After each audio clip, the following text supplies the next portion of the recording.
स्वाहा। ॐ मातृवत् परदारेषु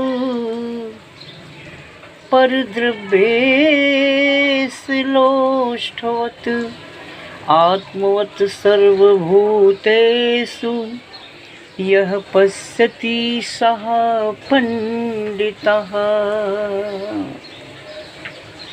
इसका अर्थ क्या है बहन भाइयों?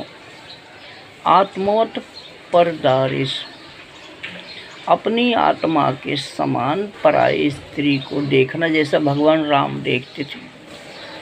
सुपर्णखा आई तो भगवान राम ने क्या कहा कि देवी मेरी तो शादी हो चुकी है और मेरी वो सीता मेरी अर्धांगिनी है, आप लक्ष्मण के पास जाइए।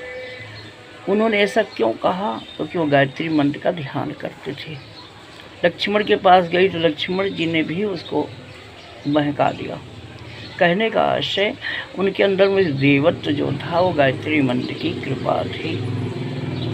मातोत परदारिश, अपनी माँ के समान, अपनी आत्मा के समान। परदारिश मतलब पराई स्त्री को अपनी माँ के समान देखना। परदारिश लोष्ठवत आत्मोत परदारिश मातोत परदारिश परद्रव्येश लोष्ठवत। परद्रव्येश का मतलब पराये धन को, द्रव्य को और मिट्टी के समान देखना। परद्रव्येश लोष्ठवत आत्मोत सर्वभूतेश, अपनी आत्मा के समान संपूर्ण संसार को देखना।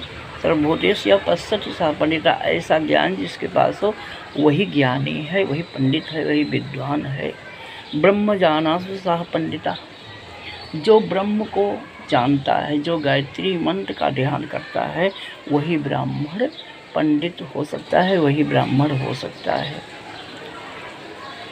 ब्रह्म जानासि सः पंडिता वेद में लिखा हुआ है।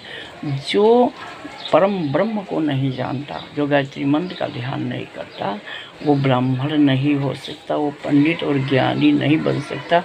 पंडित के घर में पैदा होने के बावजूद भी वो श्रेष्ठ ब्राह्मण नहीं बन सकता है। पंडित तो बन सकता है, पुजारी बन सकता है, ज्ञानी बन सकता है, पर वो ब्राह्मण माने होता है ऋषि। जैसे विश्वामित्र थे, क्षत्रिय थे, लेकिन वो गायत्री मंत्र का ध्यान करते थे। यज्ञवल्क्य, विश्वामित्र, वशिष्ठ, वाल्मीकि जी एक गरीब छोटे कास्ट के थे, लेकिन वो गायत्री मंत्र का ध्यान करते थे। उन्होंने गायत्री मंत्र 24,000 श्लोक लिखा। ओम भूर्भुवः